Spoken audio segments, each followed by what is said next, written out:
E aí, galera, tudo tranquilo? Vamos para mais uma aulinha então, né? Agora os tipos de clima do Brasil, dando sequência ao capítulo 14 e 15, né, que a gente fala de climatologia, na frente 2 de geografia. Uma coisa que eu deixo sempre marcado para vocês e sempre lembrando vocês, que é uma coisa muito corriqueira, que é confundirem tempo e clima. A gente viu isso há pouco, né, quando coloquei no Instagram para vocês algumas notícias que aparecem nos jornais, né, com a legenda, clima atrapalha, aquela coisa toda, porque as pessoas desconhecem realmente essa diferença. Tempo é o estado de momento da atmosfera. Clima é a sucessão de tempos, tá? Então é aquelas medições que se fazem diárias para saber do tempo, né? A gente vê o tempo hora a hora, dia a dia, mês a mês, ano a ano, durante 30, 35 anos para você poder classificar um clima. E o tempo não, né? O tempo é o estado de momento. Tá chovendo, tá com sol, tá frio, tá quente, né? Então, essa é a diferença. Tempo é o estado de momento da atmosfera e clima é uma sucessão de tempos, né? Por isso que eu coloquei ali para vocês também. O Brasil, por ter dimensões continentais, tem algumas coisas favoráveis, como a questão climática, por exemplo, né? Que a gente já falou sobre isso algumas vezes. Vamos estar trabalhando também agora aqui.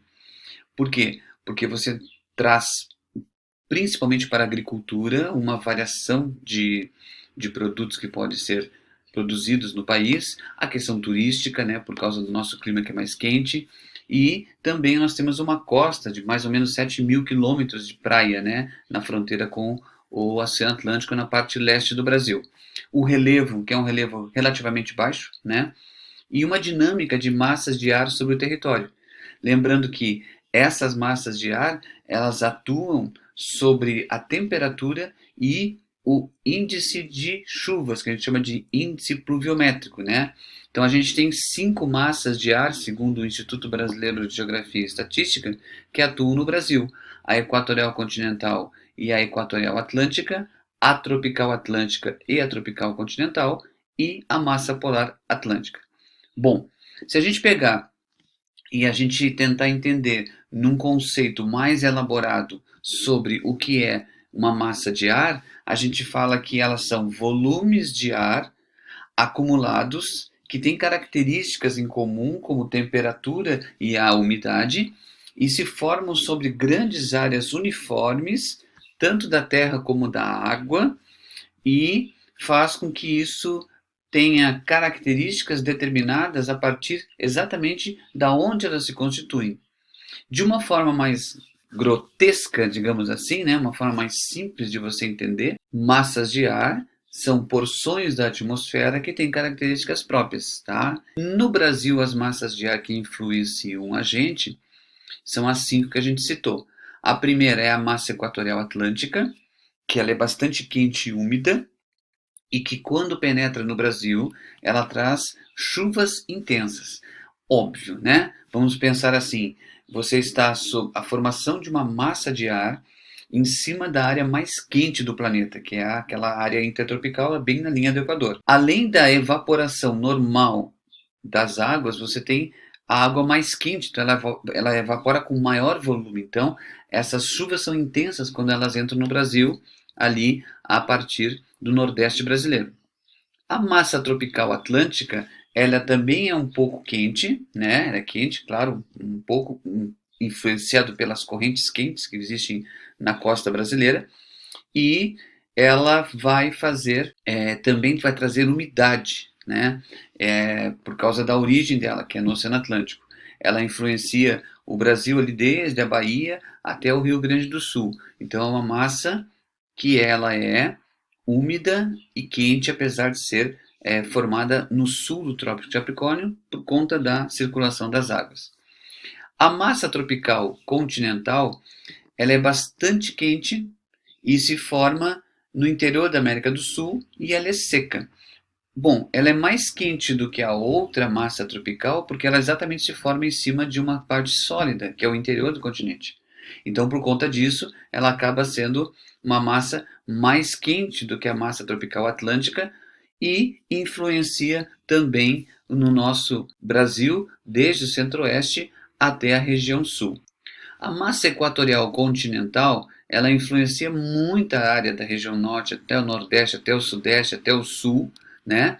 Porque ela traz para nós uma coisa muito importante, que é a seguinte: é uma massa de ar muito quente. Por ser no continente, ela deveria ser seca, mas ela é a única exceção. Por quê? Porque você tem uma massa de ar que tem é, a sua formação, a sua origem em cima da maior bacia hidrográfica do planeta Terra, que é a bacia amazônica, e em cima da maior floresta pluvial, onde você tem a evapotranspiração das plantas. Então isso faz com que você tenha uma massa de ar que, por ser continental, deveria ser seca, mas ela é extremamente úmida, muito úmida mesmo. A gente já viu isso, né, em aulas anteriores do clima equatorial, e nós vamos falar logo em seguida também sobre essa questão da Amazônia. E a massa polar? Bom, a massa polar, para o meu gosto, é a melhor de todas, né? É aquela que é fria, que traz os altos índices de chuvas frontais, porque no encontro de uma massa de ar fria com uma massa de ar quente, vem as chuvas frontais, né? É uma massa polar que traz, a partir aqui do litoral, as frentes frias e as frentes quentes, e por consequência, o choque entre elas vai causar aquilo que se chama de chuvas frontais. Aqui no Rio Grande do Sul, em Santa Catarina e Paraná, você traz a geada, né? E a gente já explicou isso em aulas anteriores: geada não cai, geada se forma. E tem um outro fenômeno esporádico que ela vai penetrando até a Amazônia. Quando ela chega na Amazônia, ela causa um fenômeno chamado friagem. Friagem significa queda brusca de temperatura. Não é frieira. Frieira dá no meio dos pés quando você não seca o meio dos dedos depois do banho. Friagem, queda brusca de temperatura. Em termos de Brasil, resumidamente, que a gente vai trabalhar agora, a maior parte do território está situado entre a linha do Equador e o Trópico de Capricórnio. Na verdade, a gente está na zona intertropical, ou seja, é a parte mais quente do planeta Terra. Nós temos 93% do Brasil está nessa área intertropical, onde predominam climas quentes, que têm uma temperatura elevada, então, e também os altos índices de chuvas. Então aqui que a gente fala que o Brasil é quentinho, molhadinho e salgadinho. O que é quentinho, molhadinho e salgadinho? Muito bem, você pensou em ostra, mas não, né? Quentinho, molhadinho e salgadinho é o Brasil, porque ele tem a posição numa área intertropical, que é a mais quente do planeta. Ele é molhadinho porque tem um índice de chuvas assombroso, né? Muito grande o índice de chuvas, o índice pluviométrico. E é salgadinho porque nas duas massas que atuam no Brasil, a equatorial atlântica e a tropical atlântica, vem do Oceano Atlântico, portanto traz a salinidade, né? Então, Brasil é molhadinho, salgadinho e quentinho, né? Pra gente lembrar bem direitinho. Uma exceção, a região do sertão nordestino, né? Que a temperatura é elevada e as chuvas são escassas, mas aí você tem toda uma influência da questão do relevo, que é aquelas chuvas orográficas. Na maior parte do território brasileiro, então, não tem estação fria, ou você tem um clima seco, que é no inverno, ou um clima mais chuvoso, que é no verão, né? Uma pequena porção do território onde nós aqui, né, nos localizamos, que é o sul do Trópico de Capricórnio, 7% apenas do Brasil fica nessa região, que é chamada de clima subtropical. O clima subtropical é definido pela classificação do Strahler, né, que tem baixas temperaturas durante o inverno como grande característica. Bom, o clima equatorial é a maior parte da Amazônia, tá?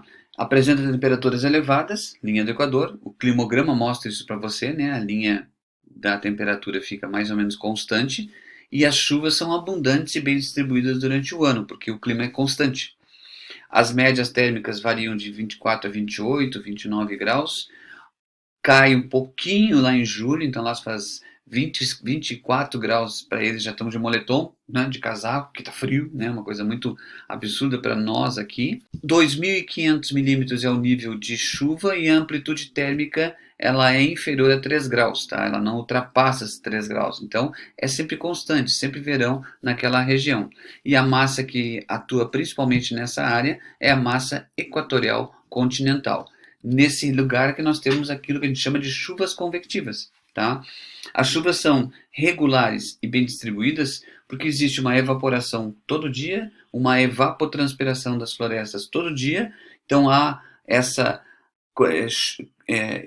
precipitação, né, a condensação, depois a precipitação que é constante. Então é uma chuva que fica no mesmo lugar, chuva convectiva ou chuva vertical, tá?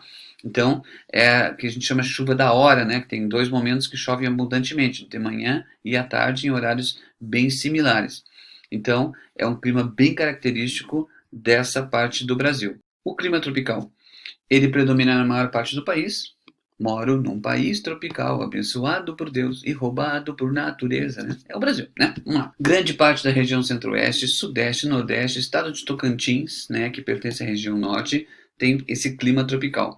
A temperatura é geralmente alta, a média anual fica em torno de 20 graus. O clima tropical tem uma estação seca no inverno e uma chuvosa no verão, onde as massas que provocam as chuvas são a massa equatorial continental e a massa tropical atlântica. Temos também a última área a ser atingida pela massa tropical atlântica é o sertão nordestino, que é muito raro conseguir ultrapassar a barreira natural que existe ali, que é o Planalto da Borborema. No inverno, você tem a influência da massa polar atlântica, né? Que ela consegue diminuir a temperatura na região sul, sudeste e centro-oeste do país. Então, o clima tropical continental. O clima tropical de altitude, ele abrange as terras altas do sudeste, São Paulo, Espírito Santo, Minas Gerais, Rio de Janeiro, cidades como Petrópolis, esqueci o nome, Campos do Jordão, né, em São Paulo, são áreas que têm por conta da altitude, um inverno mais rigoroso, quando tem a influência da massa polar atlântica. A temperatura sempre varia entre 15 e 21 graus e apresentam verões brandos, né? Não brancos como está ali. O que é um verão brando? Vamos fazer, é bem fácil de você entender. Num dia de verão, aqui em Santa Catarina, nós temos aqui, nós que moramos no litoral, né? E no máximo ali Blumenau, Blumenau descendo aqui em direção ao litoral, tá quente, tranquilo, tá? Vamos lá, 30 graus. Se você for para Lages, Urubici, Urupema, Porto União, são cidades mais altas, portanto o verão é mais ameno, a gente sente isso. A mesma coisa no inverno.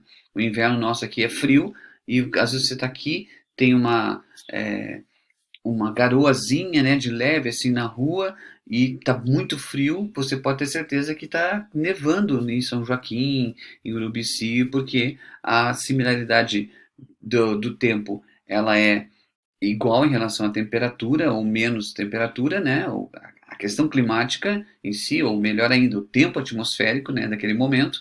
Só que lá em cima, por ter maior altitude, acaba sendo mais frio. Você lembra, né? Quanto maior a altitude, menor é a temperatura. Tudo bem? O clima tropical úmido é aquele que vai desde o sudeste até o nordeste, tá? Com grande influência da massa tropical atlântica, né? Que é aquela que vem do Oceano Atlântico.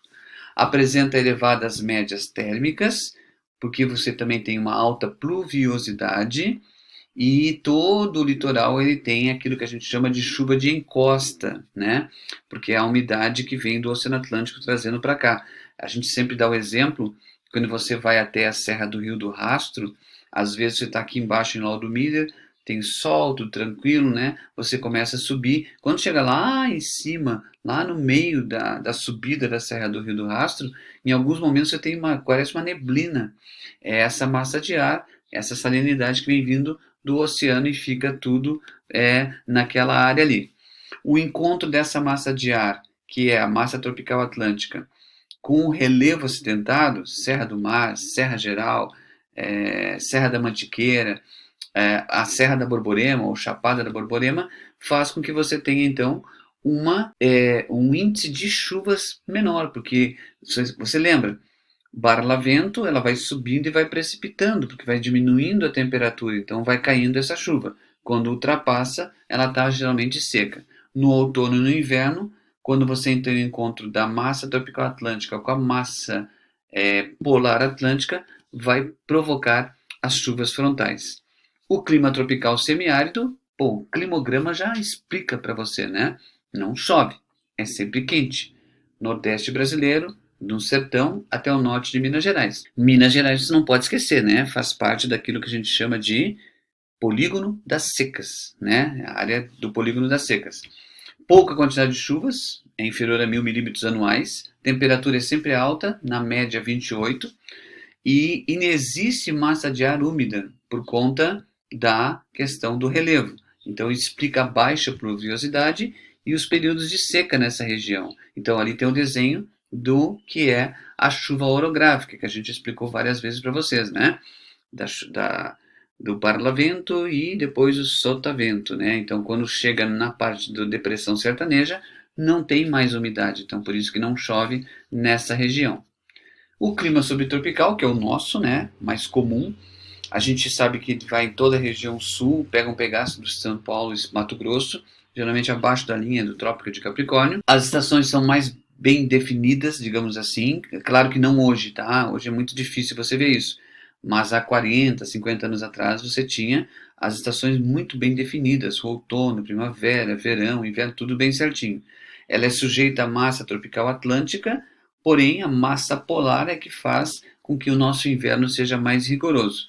Isso faz com que você tenha a entrada das famosas frentes frias, que provocam as geadas e às vezes algumas neves. E vai provocar aquilo que a gente chama de chuvas, né? Então, a chuva frontal. Então, aqui você tem dois desenhos esquemáticos mostrando a entrada da frente fria. E aí você lembra, ó, a frente quente, por ser as moléculas mais afastadas, e a frente fria, as moléculas bem mais juntinhas, elas vão espalhar e vão jogar longe aquilo ali. E nesse contato que existe entre as duas massas de ar com temperaturas diferentes, ocorrem as chuvas frontais, que a gente vê aqui o desenhozinho da chuva aqui, tá? Então, quando você tem uma frente quente, ela vai por cima, ó, é muito engraçado, né? A frente fria, ela vem e libera de baixo para cima, e quando vem a frente quente, ela vai por cima, tá? E a frente fria vai virando esse arzinho fresco que vai indo embora. Então, essa é a característica de um clima muito peculiar, muito conhecido por nós aqui no Sul. Certo, galera? Então, a gente continua nas próximas aulas, né? Continuando esse momento ainda de home office, de aulas virtuais, e esperamos que isso passe logo, né? Para a gente poder voltar às aulas presenciais. Certo, galera? Um bom descanso para vocês, bons estudos, e a gente se vê em breve.